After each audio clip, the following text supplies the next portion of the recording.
मित्रहो, direct and indirect speech हा अतिशय महत्त्वाचा घटक आहे. प्रत्येक परीक्षेमध्ये यावर प्रश्न असतो, परंतु विद्यार्थी याला अवघड समजतात आणि सोडून देतात आणि जन्मभर डायरेक्ट अँड इनडायरेक्ट स्पीचच्या मार्क्सला मुकतात. मित्रहो, डायरेक्ट अँड इनडायरेक्ट स्पीचचा स्टेप बाय स्टेप जर अभ्यास केला तर डायरेक्ट अँड इनडायरेक्ट स्पीचमध्ये 100% मार्क्स घेणे अवघड नाही.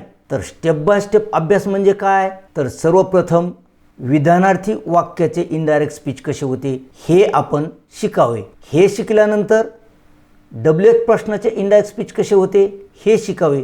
यानंतर येस नो प्रश्नाचे इनडायरेक्ट स्पीच कसे होते हे शिकावे. प्रश्नाचे इनडायरेक्ट स्पीच जवळपास सारख्याच पद्धतीने होते आणि हे सगळे शिकल्यानंतर एक्सक्लेमेटरी सेंटेन्सचे इनडायरेक्ट स्पीच कसे होते हे आपण जर शिकलो तर डायरेक्ट अँड इनडायरेक्ट स्पीचमधील सर्वच्या सर्व मार्क्स आपल्याला निश्चित मिळतील. आणि या व्हिडिओमध्ये हे सर्व वाक्य प्रकार आपण याच क्रमाने शिकणार आहोत, म्हणून यातील एकही स्टेप तुम्ही वगळू नका, नाहीतर डायरेक्ट अँड इनडायरेक्ट स्पीचचा तुमचा 12वी बोर्ड एक्झाममधील 1 मार्क निश्चित जाणार. कारण या व्हिडिओमध्ये आपण 12वी बोर्ड परीक्षेमध्ये डायरेक्ट अँड इनडायरेक्ट स्पीचवर आलेली सर्व वाक्य आणि या वाक्यांचे सर्व नियम पाहणार आहोत, म्हणून व्हिडिओ शेवटपर्यंत पहा. चला तर मग पाहूया 12वी बोर्डच्या परीक्षेमध्ये डायरेक्ट अँड इनडायरेक्ट स्पीचवर कशा प्रकारची वाक्य येतात. मित्रहो नमस्कार, मी डॉक्टर नारायण बिडवे. मित्रहो, 12वी बोर्डच्या परीक्षेमध्ये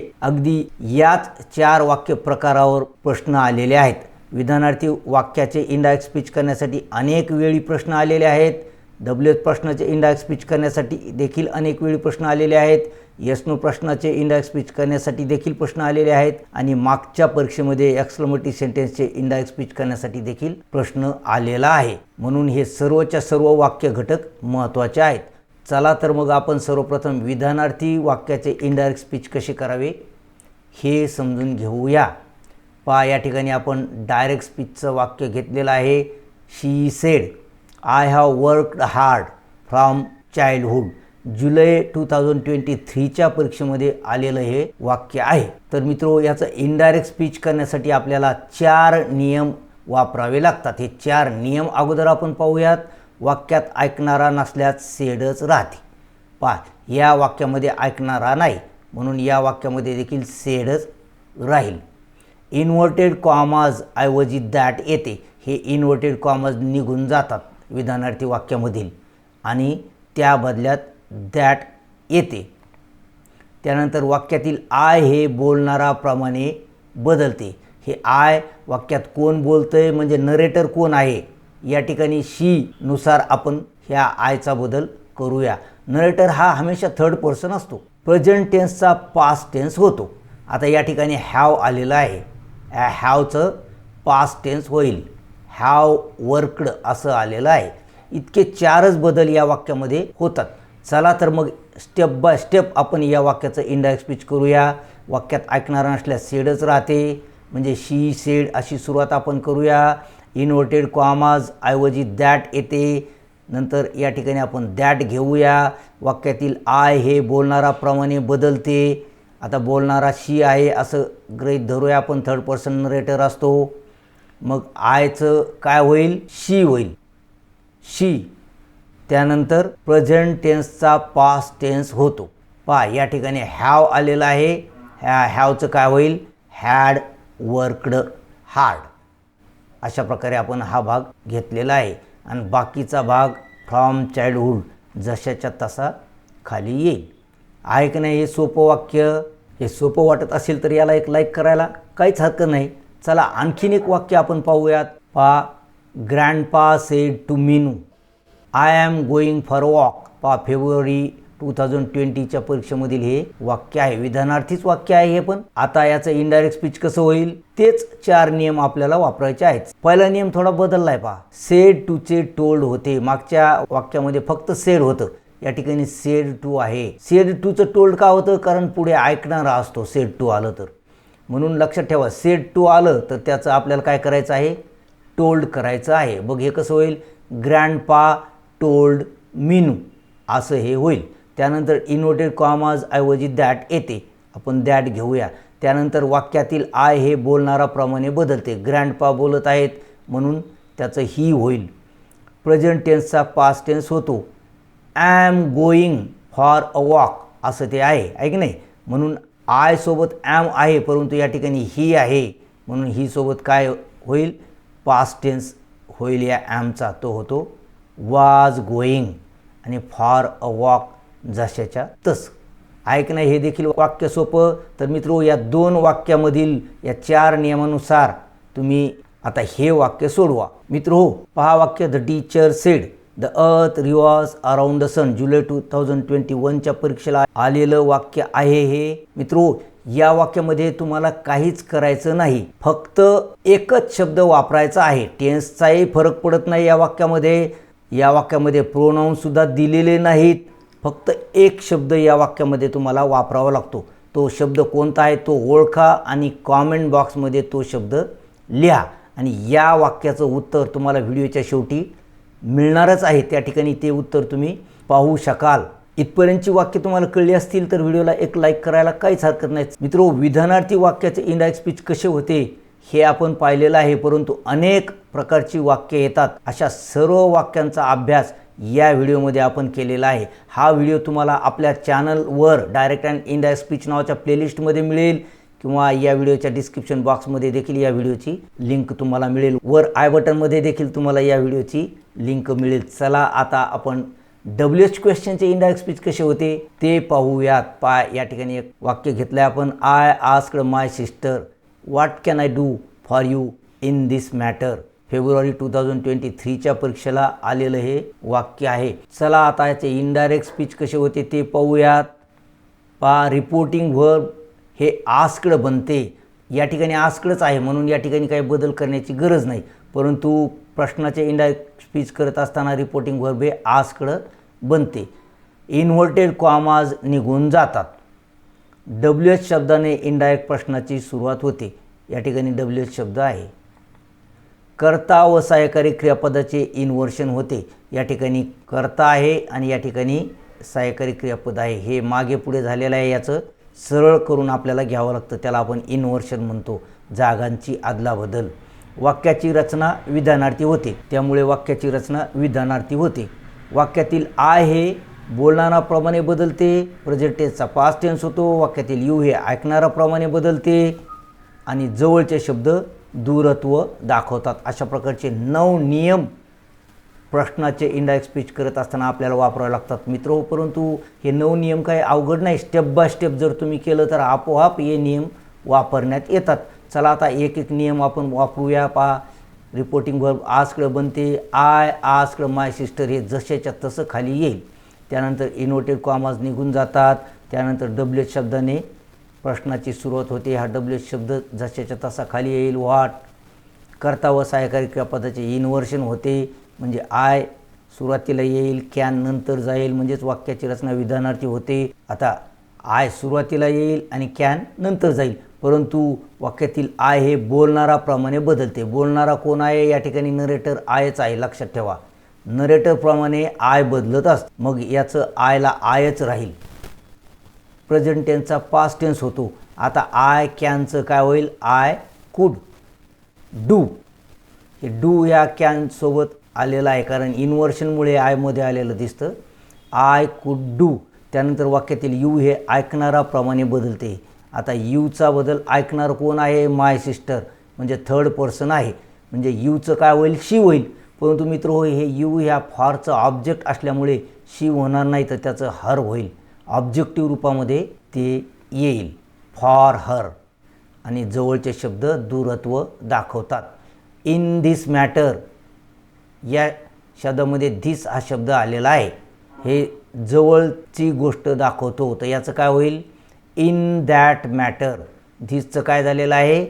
दॅट झालेलं आहे. अशा प्रकारे सर्व वाक्यप्रकारामध्ये हे बदल होतात. जवळचे शब्द दूरत्व दाखवतात. जसे जसे वाक्यात हे शब्द येतील तसे तसे आपण नियम पाहत आहोत. आणखी एक वाक्य पाहूया आपण WH क्वेश्चनचं. Avinash said Sanchit what are you doing in the garden at this time. फेब्रुवारी 2024च्या परीक्षेमध्ये आलेलं वाक्य आहे हे. चला याचं इनडायरेक्ट स्पीच कसं होतं पाहूयात. तेच 8 नियम आपल्याला वापरायचे आहेत. अगोदरच्या वाक्यात आपण 9 नियम वापरले, कारण त्या वाक्यामध्ये आय होतं. या वाक्यामध्ये आय नसल्यामुळे तो एकच नियम कमी झालेला आहे, म्हणून हे नियम आपण एकदम घेतलेले आहेत. चला एक एक नियम कसा वापरायचा ते पाहूया. रिपोर्टिंग वर्ब आस्कड बनते. आता पहा या ठिकाणी रिपोर्टिंग वर्ब सेड आहे, आता याचं आस्कड बनेल. अविनाश आस्कड आणि संचित जरी इन्व्हर्टेड कॉमामध्ये आलं असलं तरी आता आस्कडला लागून ते येईल, म्हणजे या इन्व्हर्टेड कॉमाच्या बाहेर ते जाईल. अविनाश आस्कड संचित असं ते होईल. त्यानंतर इन्व्हर्टेड कॉमाज निघून जातात. ठीक आहे. WH शब्दाने इनडायरेक्ट प्रश्नाची सुरुवात होते. आता WH शब्दामध्ये हा व्हॉट हा शब्द जशाच्या तसा खाली येईल. कर्ता व सहाय्यकारी क्रियापदाचे इन्व्हर्शन होते. इन्व्हर्शन होतं म्हणजे काय होतं, याची विधानार्थी रचना होते. तर विधानार्थी रचना होते म्हणजे काय होतं, कर्ता अगोदर येईल आणि क्रियापद नंतर जाईल. वाक्यातील यू हे ऐकणाराप्रमाणे बदलते. आता ऐकणारा कोण आहे, संचित आहे, म्हणजे थर्ड पर्सन आहे, म्हणजे यूचं काय होईल, ही होईल, व्हॉट ही. त्यानंतर प्रेझेंट टेन्सचा पास्ट टेन्स होतो. आता आरचं वेअर नाही होणार, लक्षात ठेवा. या हीनुसार त्यामध्ये थोडा बदल होईल. आरचं काय होईल मग, वाज होईल, वाज doing, what he was doing. मित्रो लक्षात ठेवा, या दोन शब्दाची फाटाफूट इथं झालेली तुम्हाला दिसते. आर आणि डुईंगच्यामध्ये यू आलेलं दिसतं, कारण हे इन्व्हर्शन झालेलं असल्यामुळे दिसतं. म्हणून हे इकडं निघून गेलं की आर डुईंग सोबत राहतात, त्याचं वाज डुईंग झालेलं आहे. त्याच्यानंतर हे जे इन द गार्डन आहे याच्यामध्ये काहीच बदल होत नाही, जशाचे तसं खाली येईल. आणि त्यानंतर जवळचे शब्द दूरत्व दाखवतात, म्हणजे ॲट दिस टाईमचं काय होईल, ॲट दॅट टाईम असं झालेलं आहे. लक्षात ठेवा मित्रो. आता तुमच्यासाठी एक वाक्य या ठिकाणी दिलेलं आहे. The teacher said to Ravi, why are you late. पहा WH क्वेश्चन आहे हा. या ठिकाणी देखील हेच 8 नियम तुम्हाला वापरायचे आहेत. हे नियम वापरा, व्हिडिओ पॉज करा, हे वाक्य सोडवा आणि याचं उत्तर कॉमेंट बॉक्समध्ये लिहा. आणि व्हिडिओच्या शेवटी तुम्हाला याचं उत्तर मिळणारच आहे, म्हणून व्हिडिओ देखील शेवटपर्यंत पहा. चला आता आपण पाहूया यस नो क्वेश्चनचे इनडायरेक्ट स्पीच कसे होते. पहा इथे वाक्य घेतलं आपण. Grandpa said to Meenu, are you willing to come with me. Question आहे हा फेब्रुवारी 2020च्या परीक्षेमध्ये आलेला. त्याचं इनडायरेक्ट स्पीच कसं होईल, अर्थातच तेच 8 नियम आहेत, फक्त या ठिकाणी एक नियम बदललेला आहे. तो नियम म्हणजे इफने इनडायरेक्ट प्रश्नाची सुरुवात होते. आतापर्यंत आपण WH क्वेश्चन्स पाहत होतो, आता आपण पाहत आहोत यस नो क्वेश्चन्स. लक्षात ठेवा मित्रो, WH क्वेश्चनचा इनडायरेक्ट करत असताना WH शब्दाने इनडायरेक्ट क्वेश्चनची सुरुवात होते. पहा या ठिकाणी WH शब्दाने इनडायरेक्ट क्वेश्चनची सुरुवात झालेली आहे. आणि यस नो क्वेश्चनचं इनडायरेक्ट करत असताना आपल्याला इफने इनडायरेक्ट क्वेश्चनची सुरुवात करावी लागते. ते आपण पुढे पाहणारच आहोत. एक एक नियम वापरून आपण हे वाक्य बदलूया. रिपोर्टिंग वर्ब हे आजकडं बनते. पहा या ठिकाणी सेड टू आहे, याच्या बदल्यात आजकडं येईल ग्रँडपा, आजकडं मीनू. त्यानंतर इन्व्हर्टेड कॉमाज निघून जातात. त्यानंतर इफने इनडायरेक्ट प्रश्नाची सुरुवात होते. इन्व्हर्टेड कॉमा निघून गेले आणि या ठिकाणी इफ येईल इन्व्हर्टेड कॉमाज ऐवजी. कर्ता व सहाय्यकारी क्रियापदाचे इन्व्हर्शन होते. पहा आर यू असं आहे, तर हे इन्व्हर्शन होतं म्हणजे काय, वाक्याची रचना विधानार्थी होते. म्हणजे काय होतं, हे यू अगोदर येईल आणि आर नंतर जाईल. परंतु यूचा बदल पहा ऐकणाराप्रमाणे होतो. वाक्यात ऐकणारा कोण आहे, मीनू, मग यूचा बदल मीनूप्रमाणे होईल. मग काय होईल, शी. आणि त्यानंतर प्रेझेंट टेन्सचा पास्ट टेन्स होतो. आता आरचं वेअर व्हायला पाहिजे, परंतु शीनुसार ते वाज होईल, शी वॉज. त्यानंतर willing to come with me असं आहे. यामध्ये जवळचे शब्द दूरत्व दाखवतात. या कमचं काय होईल, गो. येणे, येण्याचं काय होईल, जाणे. विलिंग टू गो विथ हिम. अशा प्रकारे हा शेवटचा जो बदल आहे, जवळचे शब्द दूरत्व दाखवतात, ते या ठिकाणी घडलेलं आहे. मित्रहो, आपण या ठिकाणी परीक्षेत आलेले काही प्रश्न घेतलेले आहेत, परंतु अनेक प्रकारचे प्रश्न तुम्हाला सोडवावे लागू शकतात. या अशा सर्व प्रश्नांचा अभ्यास, या प्रश्नाचे इनडायरेक्ट स्पीच कसे करायचे याचा अभ्यास या व्हिडिओमध्ये तुम्हाला मिळून जाईल. अर्थातच हा व्हिडिओ तुम्हाला या व्हिडिओच्या डिस्क्रिप्शन बॉक्समध्ये त्याची लिंक मिळेल, वर आय बटनमध्ये मिळेल किंवा डायरेक्ट अँड इनडायरेक्ट स्पीच नावाची प्लेलिस्ट देखील आपल्या चॅनलवर आहे, त्या ठिकाणी जाऊन तुम्ही हे व्हिडिओ पाहू शकता. चला आता एक्सक्लेमेटरी सेंटेन्सचे इनडायरेक्ट स्पीच कसे करायचे हे आपण पाहूया. What a melodious performance it is, mister Swami said to his daughter. 5 June 2025 म्हणजे मागच्याच वर्षीच्या परीक्षेत आलेलं हे वाक्य आहे. मित्रो, प्रत्येक वाक्याच्या पुढे आपण कोणत्या वर्षी ते आलेलं आहे हे लिहिलेलं जरी असलं तरी ही वाक्य आपण सिम्प्लिफाय केलेली आहेत. या वाक्यामध्ये ओरिजिनल वाक्य आपण घेतलेली नाहीत. ओरिजिनल वाक्यामध्ये तुम्हाला परीक्षेत ऑप्शन्स येतात, या ठिकाणी पर्याय आपण घेतलेले नाहीत. तुम्हाला सोपं व्हावं कळावं म्हणून पर्याय घेतले नाहीत. अशी सर्वच्या सर्व ओरिजिनल वाक्य नियमांसहित या व्हिडिओमध्ये सोडवलेले आहेत. आपला हा व्हिडिओ संपल्यानंतर हा व्हिडिओ तुम्हाला पाहता येईल. हा व्हिडिओ निश्चित पहा, कारण कशा प्रकारचे ऑप्शन्स परीक्षेमध्ये येतात हे देखील तुम्हाला या ठिकाणी कळेल. चला आता याचे इनडायरेक्ट स्पीच आपण करूयात. What a melodious performance it is, mister Swami said to his daughter, असं हे वाक्य आहे. तर यामध्ये कोणकोणते नियम वापरावे लागतात? रिपोर्टिंग व्हर्ब सेड टू किंवा एक्सक्लेम्ड असे येते. पुन्हा एकदा सेड टू हे रिपोर्टिंग व्हर्ब, हे विधानार्थी वाक्याप्रमाणेच याचं इनडायरेक्ट स्पीच होतं. या ठिकाणी सेड टू येईल. काही काही वाक्यामध्ये एक्सक्लेम्ड, विथ जॉय, एक्सक्लेम्ड अशा प्रकारचे शब्द येतात. त्यासोबतच इन्व्हर्टेड कॉमाज ऐवजी दॅट येते. एक्सक्लेमेटरी सेंटेन्समध्ये देखील विधानार्थी वाक्याचं इनडायरेक्ट करताना जसं दॅट आपण वापरतो तसंच दॅट वापरायचं आहे. दॅट नंतर वाक्याच्या शेवटी गेलेले सब्जेक्ट प्लस व्हर्ब येते. सब्जेक्ट प्लस व्हर्ब हे वाक्याच्या शेवटी गेलेलं असतं, तर हे दॅट नंतर आपल्याला घ्यायचं आहे. आणि प्रेझेंट टेन्सचा पास्ट टेन्स तर सर्वच इनडायरेक्ट स्पीचमध्ये होतोच. आणि वाक्यातील व्हॉट आणि हाऊच्या बदल्यात व्हेरी येते. आणि वाक्याची रचना विधानार्थी होते. सर्वच वाक्यांची रचना विधानार्थी होते, लक्षात ठेवा. अशा प्रकारचे 6 नियम आपल्याला एक्सक्लेमेटरी सेंटेन्सचे इनडायरेक्ट स्पीच करत असताना वापरावे लागतात. चला आता एक एक नियम कशा प्रकारे वापरायचा ते पाहूया. रिपोर्टिंग व्हर्ब सेड टू किंवा एक्सक्लेम्ड येते. या ठिकाणी पहा, बोललेला भाग शेवटी गेलेला आहे. हा भाग आपल्याला आता सुरुवातीला घ्यायचा आहे. आणि सेड टू जशाच्या तसंच येईल, म्हणजे हा भाग जशाच्या तसंच सुरुवातीला येईल. स्वामी सेड टू हिज डॉटर असा हा भाग आपण घेतलेला आहे. त्यानंतर इन्व्हर्टेड कॉमाज ऐवजी दॅट येते. आपल्याला दॅट घ्यायचं आहे. दॅट नंतर वाक्याच्या शेवटी गेलेले सब्जेक्ट प्लस व्हर्ब येते. इट इज असं हे येईल, परंतु याच्यात प्रेझेंट टेन्सचा पास्ट टेन्स होतो, आहे की नाही, म्हणून इट वॉज असं ते होईल. दॅट इट वॉज वाक्यातील व्हॉट हाऊच्या बदल्यात व्हेरी येते. आता आपल्याला व्हेरी घ्यावा लागेल. आणि वाक्याची रचना विधानार्थी होते, आहे की नाही. It was a very melodious performance अशा प्रकारे हे आलेलं आहे. A very melodious performance. मित्र हो, एक्सक्लेमेटरी सेंटेन्सचं एकच वाक्य आपण इथं घेतलेलं आहे. परीक्षेमध्ये एकच वाक्य आलेलं आहे, परंतु काही सांगू शकत नाही आपण, आणखी वाक्य येऊ शकतात. अशा सर्व वाक्यांचा अभ्यास या व्हिडिओमध्ये आपण दिलेला आहे, म्हणून हा व्हिडिओ अवश्य पहा. चला आता तुम्हाला सोडवण्यासाठी जी वाक्य आपण घेतली होती ती वाक्य या ठिकाणी पुन्हा एकदा आपण घेतलेली आहेत. व्हिडिओ पॉज करून पुन्हा एकदा ही वाक्य वाचा. या पहिल्या वाक्यामध्ये तर फक्त एकच शब्द तुम्हाला वापरायचा आहे आणि हा एक WH क्वेश्चन आहे, याचा इनडायरेक्ट तुम्हाला करायचा आहे. दोन्ही वाक्याची सूचना तीच आहे, change it into indirect speech. मित्रो, व्हिडिओ पॉज करून ही वाक्य सोडवा. लगेच तुम्हाला या वाक्यांची उत्तरे मी देतोय. या ठिकाणी पहा, उत्तरे दिलेली आहेत. या ठिकाणी फक्त दॅट वापरलं आहे, बाकी टेन्सचा बदल झालेला नाही, कोणताच बदल झालेला नाही.